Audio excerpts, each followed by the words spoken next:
Welcome to the party. I'm Sam Ekstrom of Locked On Sports Minnesota. I am so excited to bring back Nerdy Stat of the Day, Preseason Edition. I'm Luke Braun of Locked On Vikings, and I am excited to troll that preseason fantasy waiver wire. It is D-Gen season. Hey, I'm Arif Hassan. I should have looked up some nerdy stats now that I think about it. Luke Inman at Luke_Spinman. Speaking of preseason fantasy, who wants to make a trade? Dwayne McBride is now on the block. Not much trade value there, my friend. Today on the Minnesota Football Party, all of that and plenty more. Locked On Sports Minnesota podcast.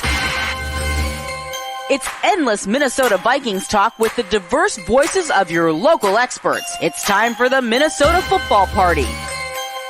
Happy Monday, a rainy one here in the Twin Cities. It's the Minnesota Football Party on Locked On Sports Minnesota. They've introduced themselves. Luke, Arif. I'm Sam Ekstrom. We're talking Vikings football for the next hour. Fallout from the Vikings Seahawks game, of course.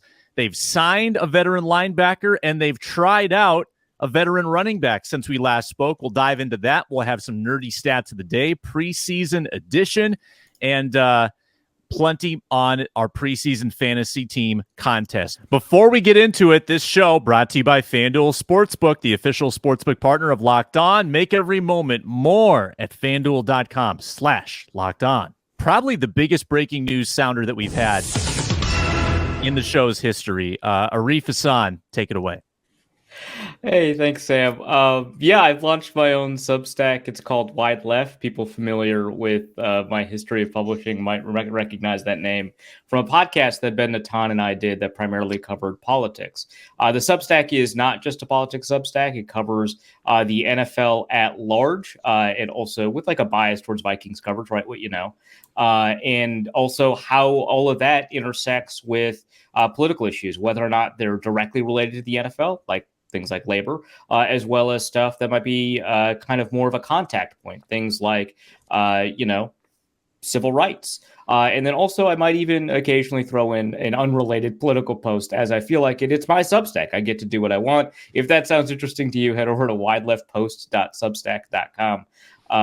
It's going to be a ton of fun trying to figure out, how to reach that kind of audience with that kind of broad mandate to write whatever I want. It's kind of scary. Congrats, Arif. Congrats, buddy. Yep.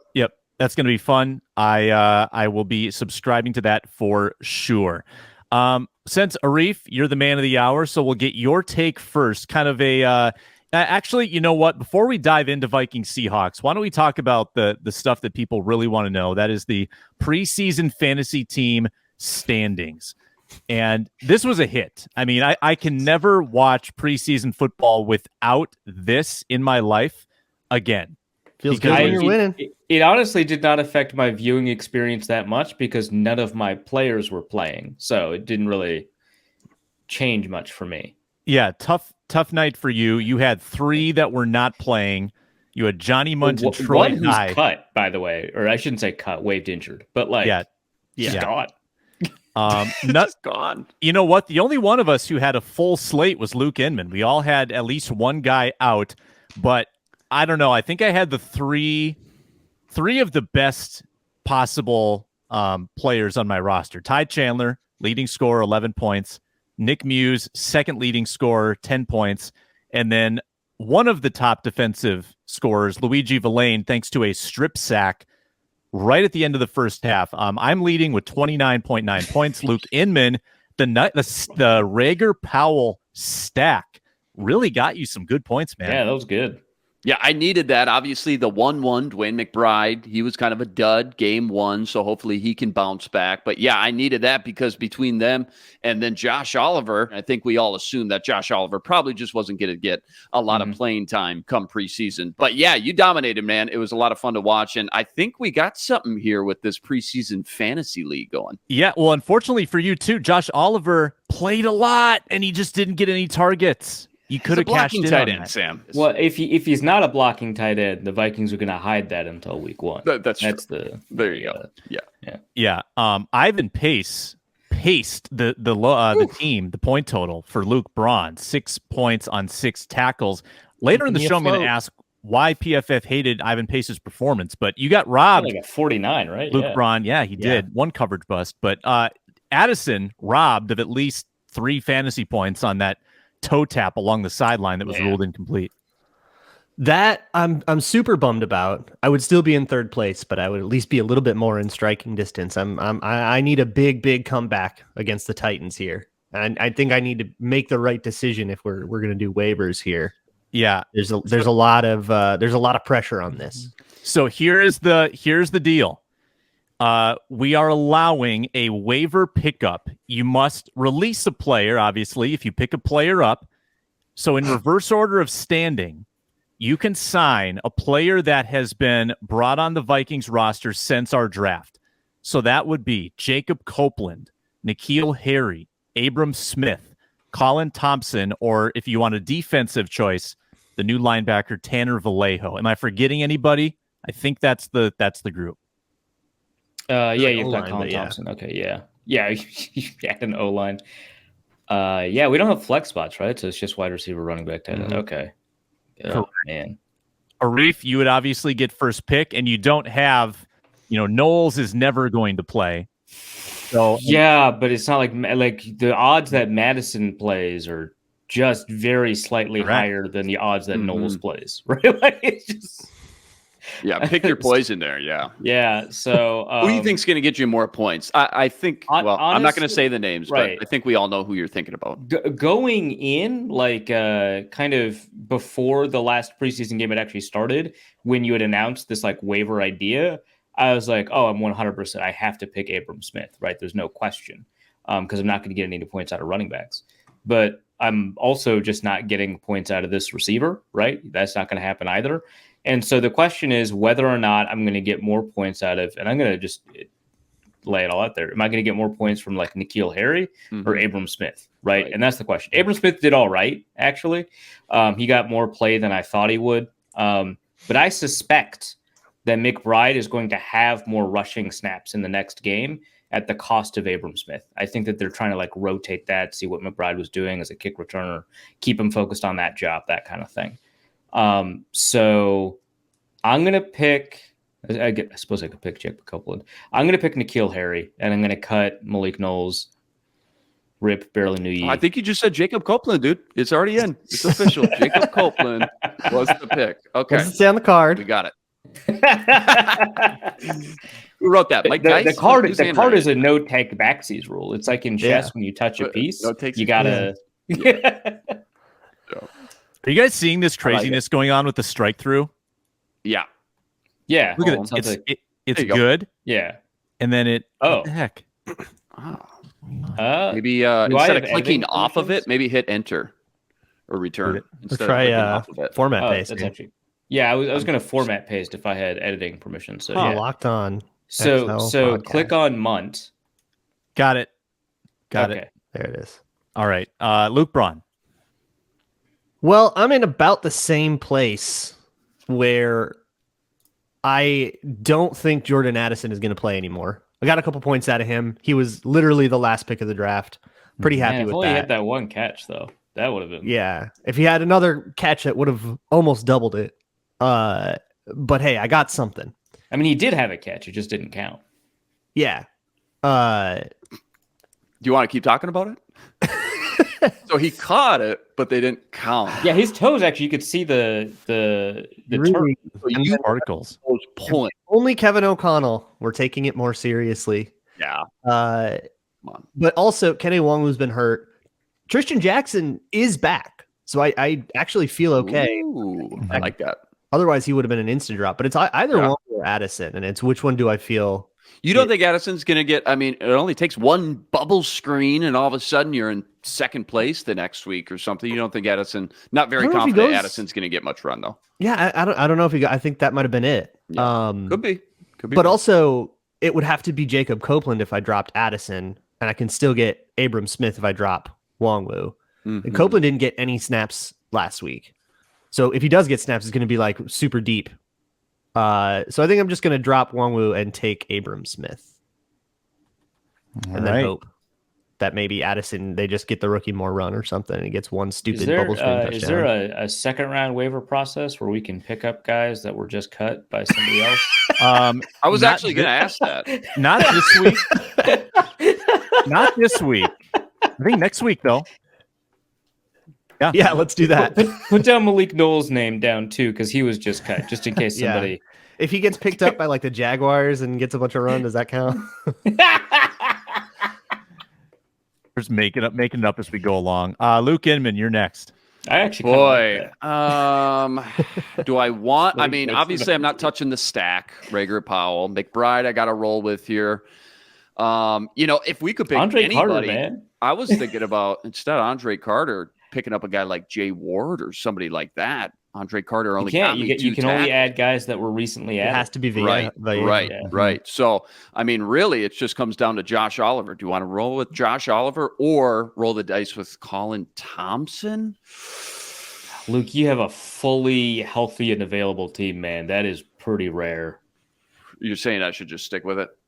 Far be it from me, the lowest scoring guy, to give you advice, but yeah.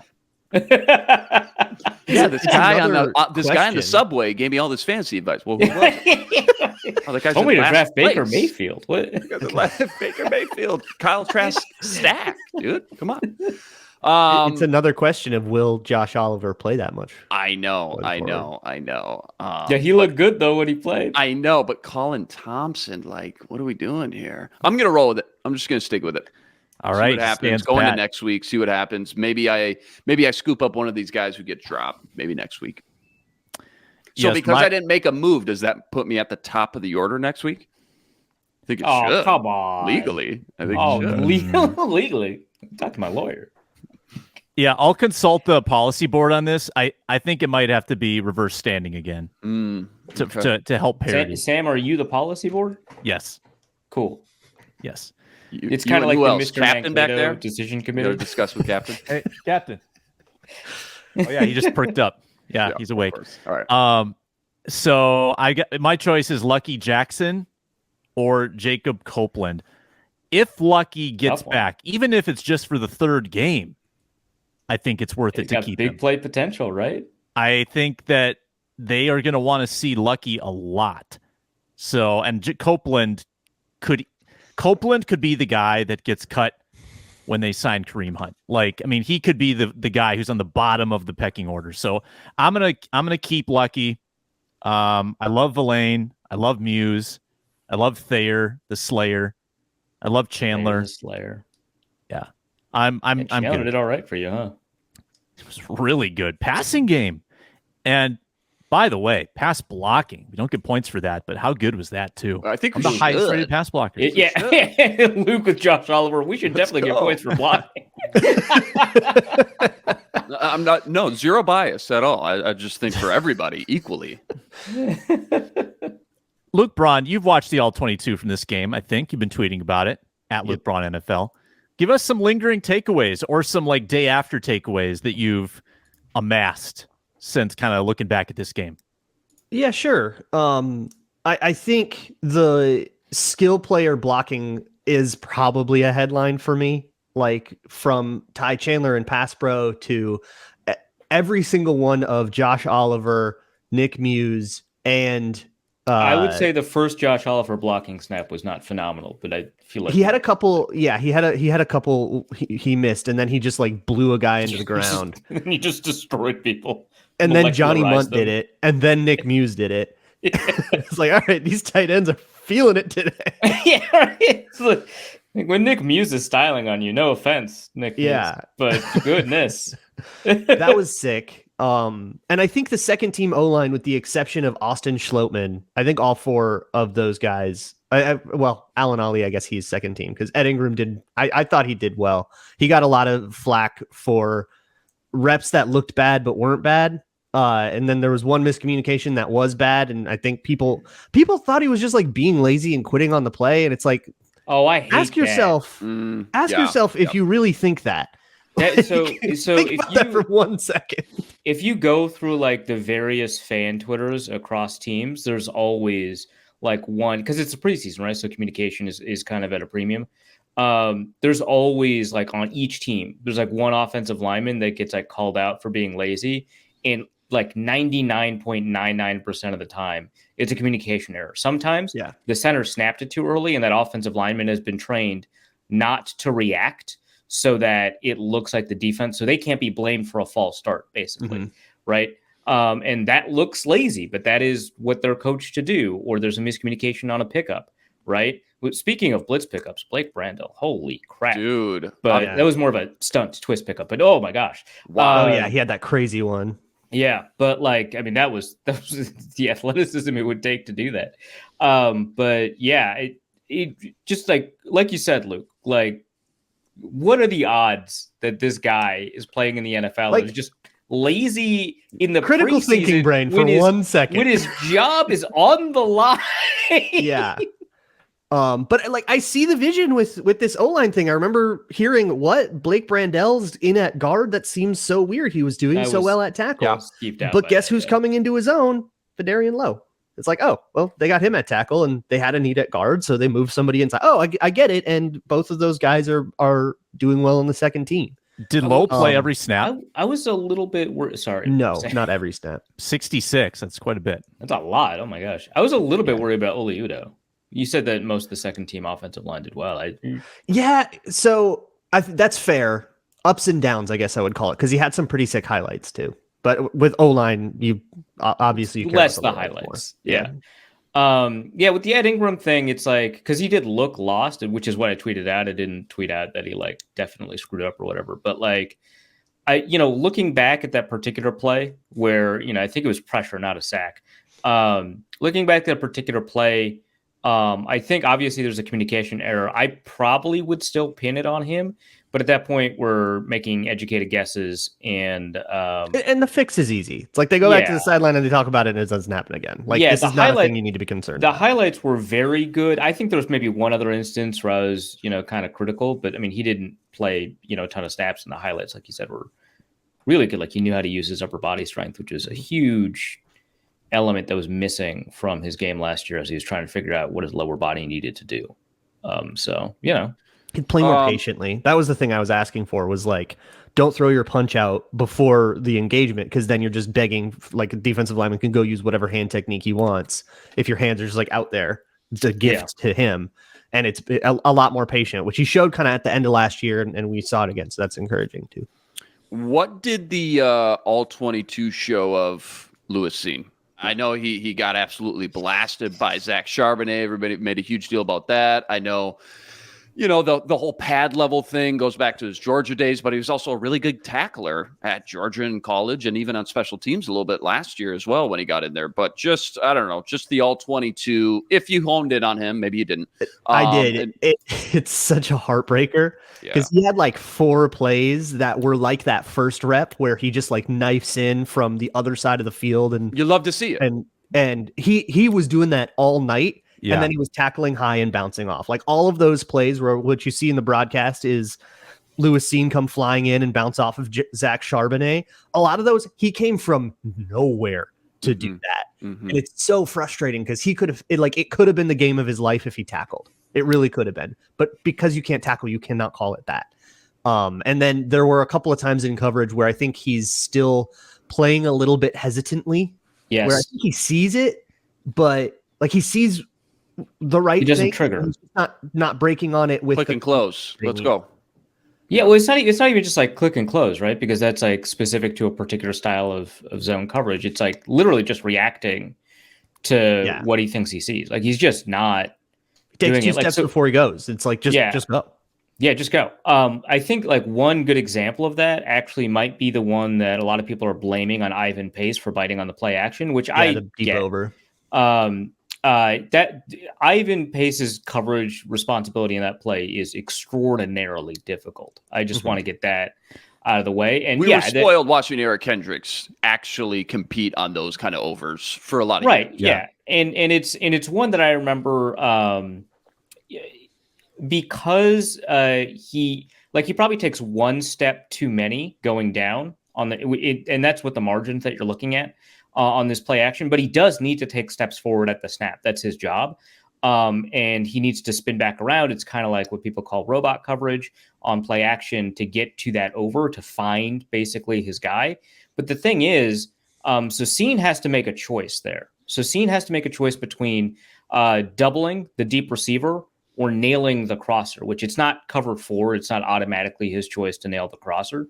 And so he has to figure out what he needs to do. And he needs to much more quickly determine that crossing route, that over, is much more dangerous than the deep route, because the deep route is being well covered by the corner. I forget who the corner was in that play, but it's being well covered by the corner. I think it was Jalen Williams. Oh, okay. Yeah. And you're not worried about that corner peeling off because, it's a cover 3 and they're just going to go away or something like that. That's not what's happening. And so he needed to much more quickly. That's not to say it's not Ivan Pace's primary coverage responsibility, but that's often we talk about whose fault it is, and that's not really how football works. It's a multitude of factors. One of the factors that failed on that play is Lewis Cine. And that's an example of him taking too long to make a decision, taking too long to recognize what's going on, or recognizing it and not having the correct trigger, whether that's a footwork thing, like an efficiency of footwork, or trusting his eyes thing, or whatever. That concerns me. It's interesting because this is kind of an obscure soccer reference. I don't know how many people remember Freddie Adu. Who's this young phenom. DC United. Yeah, young phenom. A bunch of people are like, oh my God, he's 14 years old and he's playing for the U.S. national soccer team, not the U20, not the U18, the actual U.S. soccer team. And his deal, kind of like Josie Altidore, actually, they've got like a run of these strikers. His deal was that he'd always find a way to be in the right position and then he'd never finish, or he'd be nowhere near the play. It was one or the other. He wouldn't be like, his ability to find open space and receive the ball before kicking it and it going nowhere, just skying and getting nothing done, or just not being in the right place at all, was astounding. And it was not helpful either way. And for a while, you wanted to give him credit for finding the open space. And it's kind of like Lewis Cine showing up exactly where he needs to be to make the tackle, and then not being able to make the tackle, or not being anywhere he actually needs to be. Right. So that's kind of what it reminds me of. It's like, wow, it's really cool that you were good enough to create this opportunity for yourself to help the defense, and then you couldn't capitalize on the opportunity. And then in these other instances, being so far out of his range of what he needs to do to help the defense that you're just like, man, I don't know what's going on, man. So it really sucks. I know it's a super tough question, but how much is just rust and inexperience versus like, oh, well, he wasn't really that great at that specific or particular thing in college? That was kind of an issue I had with him in camp last year, obviously before all that. Interesting, but I imagine Russ plays a role. Yeah, I think Russ plays something of a role. It's because and I think with the tackling in particular, like he has not been drilling tackling for a year. That's something that he's still trying to knock off the rust on. Yeah, like so you said, he was a great tackler in college. Speaking of tacklers, I think if you were to ask Ivan Pace Jr. to write down his height and weight, he would put 6'6", 282. Yeah. Like, I think he thinks he's actually that big. I mean, he knocks some big boys on their back. Yeah. I'm not buying. But he also knows how to tackle with his size. Like, his tackling form is astounding. Really good. Unbelievable. Yeah, it's so fun I'm going to guess watch. some of that PFF grade is driven by getting that 15-yard flag, because they'll smash you for that. Yeah, and one bad especially in the coverage small rep. Sample. Yeah, right, small sample, 30 reps. He had a good game. I know you still want a big boy in the mix with some more size and power and strength, but just the thought of Asamoah and Ivan Pace in 2024. And it depends on the package. What do you think about? What did I call them? The Mighty Mouse linebackers? God, that sounds. Did you really? really You might have that in. You already dubbed a name for him? Or in dime. Well, not dime. Or Tanner Vallejo takes over. That's not how dime works, Luke. Let's talk about Tanner Vallejo and Kareem Hunt after a word from FanDuel. Which has a great new promotion. So I want to tell you about it. FanDuel.com/lockedon. This is what you can do. You can go look at the Super Bowl futures. All right. Scan down the list. Jacksonville, Miami, Cleveland, Minnesota. All right. Plus 3,500 to win the Super Bowl. 35-1. So place that bet. And then you don't have to wait until February to cash it in. No, you can literally get bonus bets. They give you money every time the Vikings win throughout the year. So the Vikings win another 13 games. Great. That's 13 bonus bets that you can lay on spreads, over-unders. You can hedge your bets with the Super Bowl futures. You can do all sorts of things at FanDuel. There's hundreds of ways to wager. Start getting those bonus bets now. FanDuel.com/lockedon, FanDuel.com/lockedon. They're America's #1 sportsbook for a reason. Great promotions all the time. The FanDuel Sportsbook app is so easy to use, safe, and secure as well. FanDuel, make every moment more. All right, Vikings have signed a veteran linebacker, and they have worked out a veteran running back. Let's talk about the running back first. He's a big name. Kareem Hunt. Again, Vikings work out Dalton Reisner. They talk a big game. They don't sign him. They work out Kareem Hunt, kind of talk a big game, don't sign him. So this seems like sort of are the Vikings talking a big game, or are the people reporting on the Vikings? No. Okay. Kevin O'Connell talked about Dalton Reisner like the Vikings were bringing in like Randall McDaniel. They engaged in this. They didn't defer but like it. if they brought in like AJ Rose for a visit, right? And you asked like, hey, what do you see in AJ Rose? You think Kevin O'Connell's gonna be like, yeah, he's just a guy? I think he would be more measured. I think he would say, yeah, it's someone who can come in. That would be kind of like a Mike Zimmer move, right? Like, remember when he praised Kellen Mond? Right? But remember when he praised, I've already forgotten the Iowa deep threat's name. That's where we're at. Amir Smith-Marset? Yeah, remember when he praised Amir Smith-Marset, he's going to be a good receiver? And we like lost our minds for like 2 months being like, wow, he actually like complimented a rookie. This guy's got to be good. Right? Like, he's going to be good was like a famous Zimmer. Like that was when he said it that way, he meant it. Yeah, right. And so we were like, okay, yeah, absolutely. The Rick Spielman, or if Zimmer had made it into the Kwesi era, one of them could have just signed a guy, and Zimmer would have been like, yeah, I kind of want to know who this guy is. Is he good? Probably not. He's available. Well, Zimmer with new guys, like once he saw a guy, he'd have an opinion. But anyone new, he would usually say, well, I've never seen him practice. Right. I don't know anything about him. What do you literally about Alex Boone? Haven't seen him practice. There was a CFL guy. There was a CFL guy that signed after the season to a futures deal, and I think Chris Thomason asked Zimmer in like the closing press conference about him. Zimmer literally said, answer. "I don't know anything about him."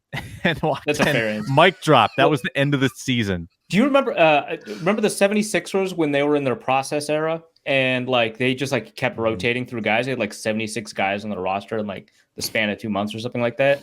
And which is entirely like GM driven, right? And they asked the coach like, "Hey, what do you think of the 3 new guys that you signed on this roster that's clearly going to lose the most games?" And he's like, "Yeah, I just have to figure out why we're signing these guys." And what he meant was, clearly the front office saw like there might be some potential here. I got to figure out what's going on in practice to kind of see, what area to best use. But he was just like, who are these guys? That poor coach. He's got the Wikipedia pages pulled up. Yeah, like this guy doesn't even have this link is red. This guy doesn't even have a page. He played FIBA under 19s. That's not even what? It's not a thing, man. Okay, but Kareem Hunt. I remember both of the O'Connell quotes about Reisner and Kareem Hunt were something along the lines of, well, we just kind of want to get to know him and get him in the building and sort of get a sense for who he is. Relationship going. And, get a relationship going, which to me sounds like, all right, you're on speed dial. If we're already kind of thin at guard, we're moving tackles. If Blake Brandel goes down, we're calling you. And I wonder if that is the same thing for Kareem Hunt. Yeah. Well, here's what I've noticed at the running back position. McBride struggled in the game. Yep. Wongwu's hurt. And KOC was actually fairly tempered in his praise for Ty Chandler. Even though he was great, he's made the point twice now that we need to see that more consistently, which begs the question, okay, what aren't they seeing in these practices? So 3 out of 4 of your running backs, you might actually have questions about right now. So I get the logic in looking at someone else. The question is Kareem Hunt still a guy? Just turned 28, very inefficient last year. And I think I'd be willing to, spin the roulette wheel on Kareem Hunt for sure. He barely got a chance, really. Like if you look at his reps the second half of the year, he was so buried on that depth chart behind Nick Chubb, getting 4 carries, 5 carries, hard for him to really get any kind of momentum. That's someone that I would kick the tires on. Total homer, purple Kool-Aid, purple glasses point of view. Who would you be more excited about if they signed, Hunt or Dalton Risner? Dalton Risner. Easily Dalton Risner. Yeah. Oh, because I think to Sam's point about like the depth, that happens for a reason, right? Like they were splitting carries is maybe a bit strong given how much they lean on Chubb, but they were doing a pretty good job managing, having a second back, taking a substantial portion of the touches available to them, especially in the receiving game with Hunt on the roster for a couple of years. And then last year they decided against that, right? And they actually had for most of the year a pretty efficient offense with Jacoby Brissett. And they still couldn't manage to figure out a way to make Hunt an efficient back. He's at the point in his career where most backs tend to fall off. That's kind of the whole crux of the thing that when we're talking about running backs. And so I think it's more likely that Kareem Hunt doesn't have as much left in the tank. And this sucks, right? Luke, you and I, he was like our favorite mid-round back at that draft, right? Yep. It's more likely that he probably just doesn't have a ton to offer than the potential for like a late round or undrafted rookie back, just given kind of age and relative replaceability of production and stuff like that, like for McBride or something, versus like Dalton Risner. Last year he played all the snaps and he played them very well, and he's cross-trained at every position on the offensive line. I mean, there's just a lot you can do with a guy like him. For sure. Yeah.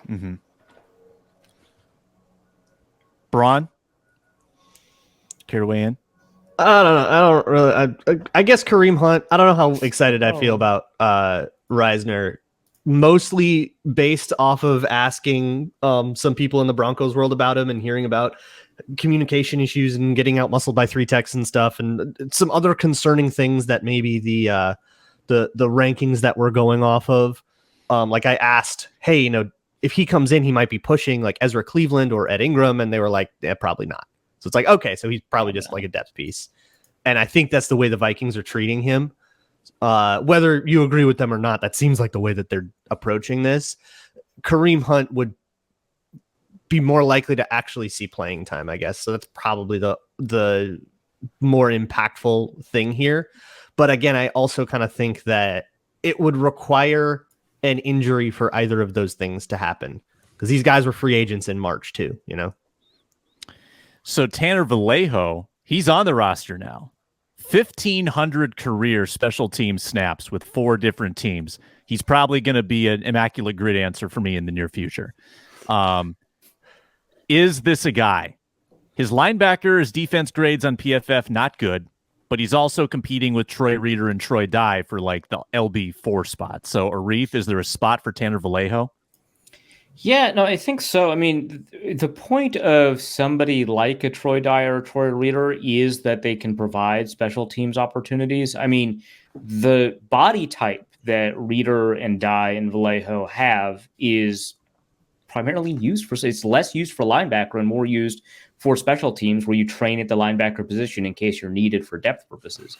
The Vikings were pretty aggressive about it over the past couple of years under Zimmer, of like reserving one of the linebacker spots specifically for special teams, which I don't think happens as much on a couple of other teams. But I think that is kind of the goal. Like, I think that if you end up finding out, right, that Troy Dye is a better linebacker, right, than Tanner, which he's not a great linebacker, so that would not speak, volumes about Tanner.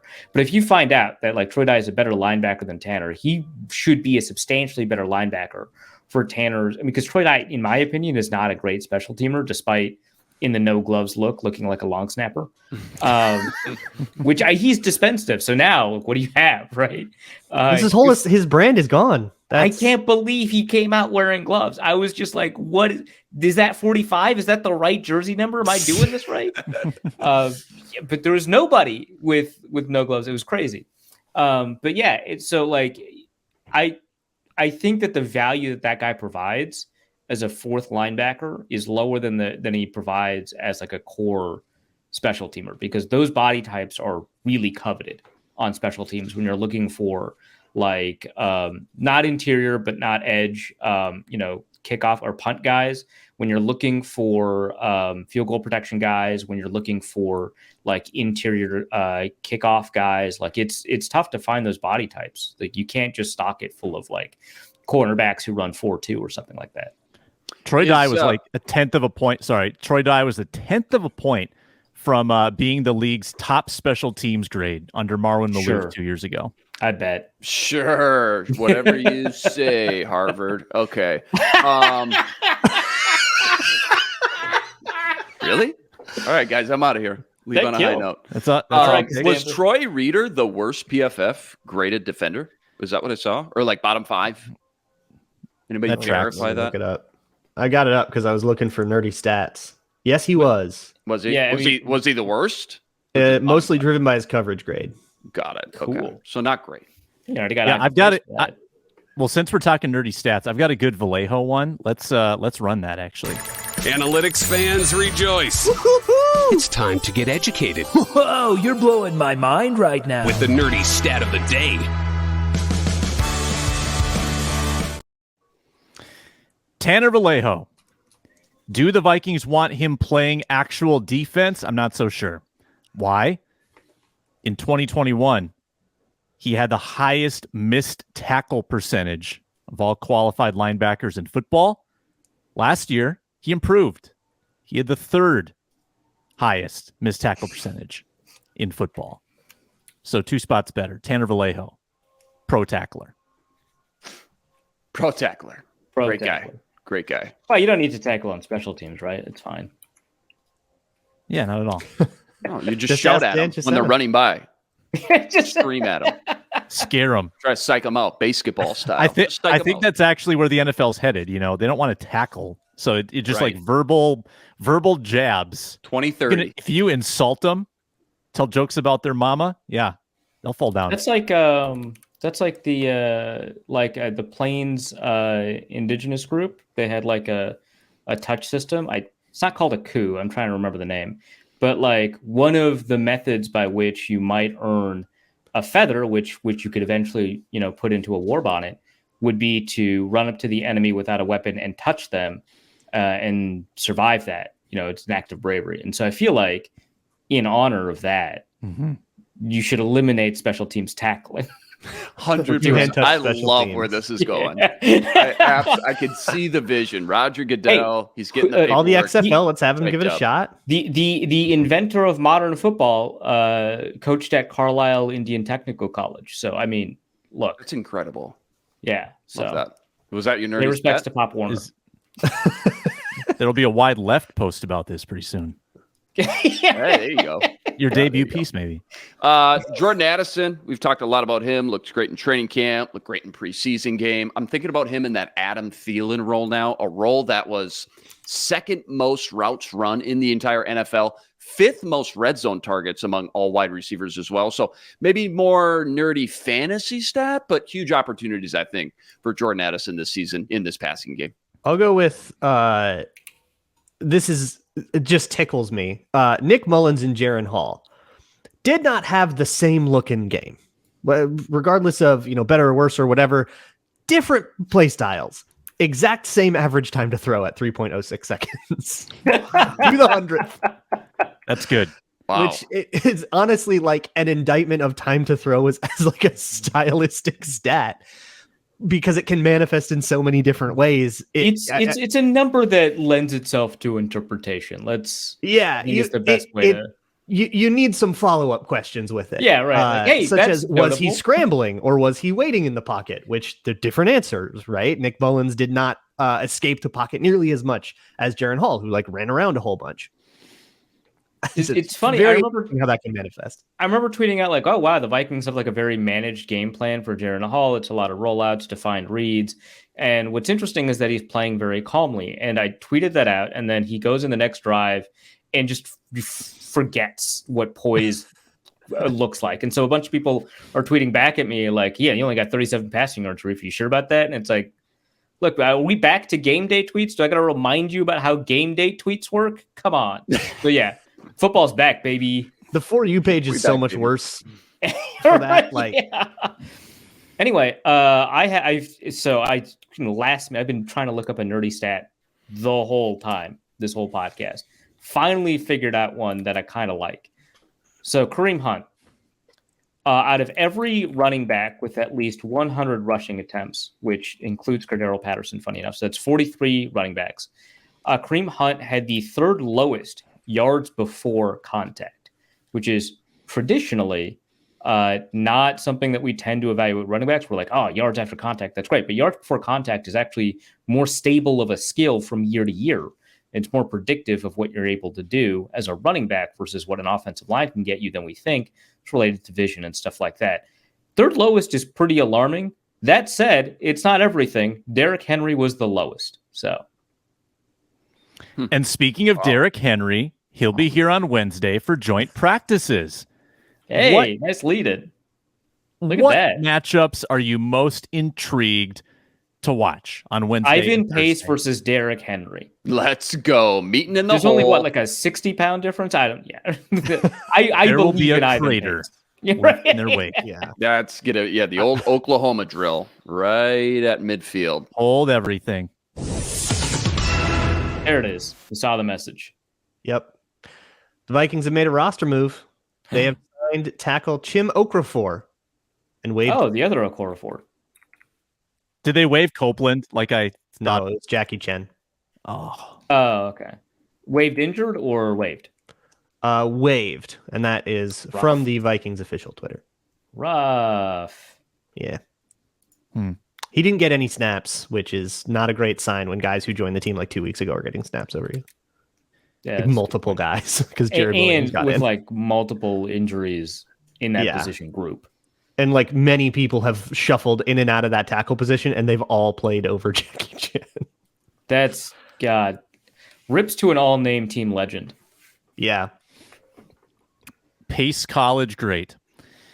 Thanks for the breaking news, Luke Braun, as we interrupted Luke Inman talking joint practices. I was just thinking Titans superstars, Jeffrey Simmons versus that interior. It's still only practice, but you want to see these guys go up against the best of the best and just try to get better. And I know Bradbury's going to have his hands full against Jeffrey Simmons all day, but I hope, I guess, in a roundabout way, it only helps him in the long run somehow, some way by the time we get to the actual season. And then I guess the other guy talking about superstars, anytime you get to see JJ against other competition besides Vikings, like we've saw him for the last 3 weeks, it's a lot of fun. And this was the secondary he faced when, I mean, the star was born, right? Week 3 versus the Titans at the bank. So I think Kevin Byard was in that secondary back there playing safety back then. So I guess just watching JJ do JJ things is always near the top of the list, because even other grown men and professional athletes are on the sidelines just oohing and ahhing, just being wild. That's always highly entertaining. That's pretty good. Yeah, Jaleel Johnson is on the Oh my Titans. I didn't gosh. realize that.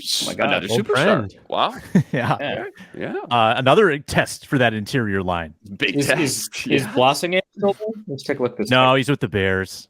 Oh, unfortunately. no. In the division. Back at the Bears? He's been at the Bears before. That's Here- rough. Here's this is a draft like what could have been. Caleb Farley is on there, and he's on the Yeah. pup again. Well, It's again, like a about a graveyard guy- for my bad takes, this roster. Caleb Farley, my word. Oh. Didn't he have Fulton. injury red flags coming out too? Oh, what? Yeah, I mean, he Oh, was. I love he had love tore his his ACL. I think was he a Virginia Tech guy. He missed Yeah. like Virginia Tech. almost all the year, if not the entire year. I don't think he could do a combine workout. I Yeah. loved him though. Can't remember why, but I loved him. How about little DeAndre Hopkins? Yes. See how Little the Murphy. Byron Tiny. Murphy fares against him. Yeah. Yeah, old teammates, right? So Yeah. should be fun. Yep. Sean Murphy Bunting is on that roster as well. Who are their other Genuinely corners? good player. Yeah. Kristen Fulton, LSU. It's got to be his second or third year. Yeah. Roger McCrary, Auburn. Jeff Risdon. We had Jeff Risdon on the show. That was one of his draft gems, his favorites. Loved Roger McCrary. Short arms, but Short arms. Yeah. get past Yeah. that, he's got everything else. So I'm trying to think who else draft-wise. What do you I mean- remember at the Senior Bowl, Trevon Wesco, the hybrid fullback tight end? So they've got him as tight end. But I mean, he's a guy that could play, I that thought he was on hybrid fullback. Chicago for some reason. Okay. Yeah, he was. Like I think it was like last year. He was also on Got the it. Jets at some point. Yeah, West Virginia guy. But you know, just like from a draft perspective, that kind of stuff was always interesting to me when you've got that hybrid tight end fullback. Definitely. But yeah, No, they were the ones that ended up with like Peter Skoronski, right? Like I think that was just kind of like, oh yeah, they make sense, you know, to fit them there. One of the easy ones in the mock draft. You just fill in every time. Yep. And of course, we want to see Will Levis and Malik Willis. Absolutely. Yeah, I'm super Tannehill, the that. least interesting of that group. Oh yeah, I mean, Regardless I of- hope Tannehill just doesn't practice. That would be so boring if he practiced. Yeah. Like Just for everyone's sake, he could just like chill. Did you see the box score on Willis and Levis in their first game? No. Should I have? Didn't see the Yeah. box score. Saw a couple Awesome. plays though. Yeah, I saw Willis throw an interception. Pretty bad interception. So People were raving about Willis in camp, though. They were like, "This guy, something's clicked. He's finally turned it around." Oh my gosh, Didn't he have an insane preseason last year too? maybe I don't know. I thought he did. remember. Yeah, maybe. Certainly did not have an insane regular season. That was very mundane. Certainly not. But yeah, it feels like a competition there to see who can be the successor, or do you think Willis is that ship sailed after 1 year for Willis? I don't think. I think it's that's what failed. they're competing over right now. Yeah, I think that's and I think if they drafted Levis in the first, right, that would be probably that's it for Willis. But I think that as a second round pick, that doesn't give you substantially more over a third round pick. And given that Willis has a year, it seems pretty clear to me based off of camp reports that Willis is like the two, like they were competing over who's 2 and 3, and Willis seems to have just like taken the job. There's just not much Levis can do at this point. So I mean that's my understanding. So I don't think that's it. I think there's a good chance Tannehill is done next year. Which hey, if you want to talk about guys familiar with the Shanahan system and you don't want to keep Kirk, Wow, it's on the table, right? Hey, do you want to keep Kirk, but not really? Yeah, I mean, you probably cost less. I mean, that would be the appeal, right? Yeah. You get 90% of Kirk for 80% of the cap. That's a bargain. Oh boy, bargain shopping at the quarterback position. A What can go wrong? famously strategic.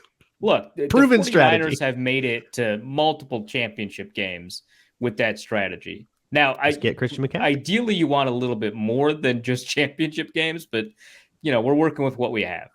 But yeah, so Tannehill's out there. Willis probably is a shoe-in for the successor to Tannehill's job. Tannehill, one of three starting quarterbacks older than Kirk Cousins. Can you name the other He two? spent all that time at wide receiver at A&M. Rodgers, obviously, and then the one more. Stafford older Russell? than Kirk? Stafford. Oh, Stafford. Yeah, Yep. of course Russell's not older than Kirk. They wouldn't. I thought he was still like 26. Yeah. no, Kirk beat Russ in the Big Ten chip, right? Michigan State, Take Wisconsin. that. Probably the final matchup between those two guys, right? This year Yeah. for Big Ten fans. Yeah. For And then what Russell just remaining got- Big Ten fans exist. And then Russell dunking on Kirk Cousins for like a decade after that. Right. Yeah. You guys think there's going to be a Broncos bounce back? Because I don't. I don't think it's going to happen. It would be way more interesting if there were, so I'm just going to choose to believe that it will. I think there can be, yeah. I think there definitely Nathaniel can be. Hackett did a lot of damage.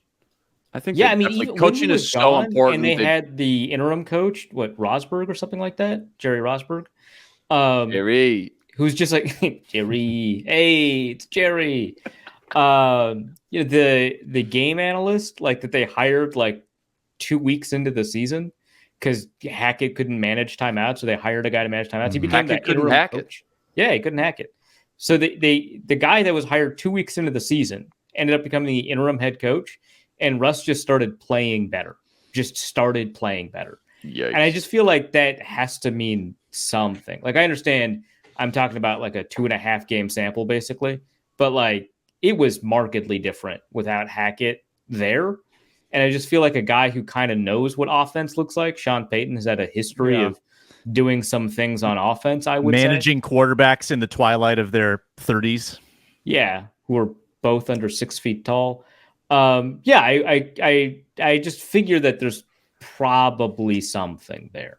There may not be, but I mean, like, that defense is really exciting. The offense, it always feels like it has a lot of receivers, and they get injured constantly right before the beginning of the year. So I guess we'll see how that goes. Rip Tim Patrick. But they've got weapons, so. Dude, their schedule, the first 5, 6, 7 games, I don't have it in front of me. They got one of the easier schedules, especially that first half of the season as well. But yeah, you never know. Chiefs, Super Bowl hangover, maybe. Justin Herbert gets dinged up again. Who knows? They've got the secret weapon, Chris Thomason, and that's the secret weapon. Yeah, there you go. Yeah. The coverage will be so unique that fans will be so excited. The team will feel the good vibes. I think it's going to happen. And that's definitely why. That's definitely why. 100% why. Yeah. Butterfly effect. If that guy wouldn't have asked me that question that way, who knows? Things would be different. Yeah. He will, because of the line of questioning that he uses, all the players will have chips on their shoulder. They will all play more motivated football. Chris is the best. Love him. That's Luke. That's Arif. Subscribe to his Wide Left Substack. I'm Sam Ekstrom at Sam Ekstrom. Check out the Ron Johnson Show as well. Greg Coleman coming on this week. Dom Barber coming on this week. Make sure you're subscribed to Locked On Sports Minnesota on YouTube or free and available wherever you get your podcasts. Sirius XM app, Roku, Amazon Fire. There's so many ways to find our programming. Thanks for watching and listening today. Back tomorrow with myself and Luke Inman talking more Vikings football on the Minnesota Football Party.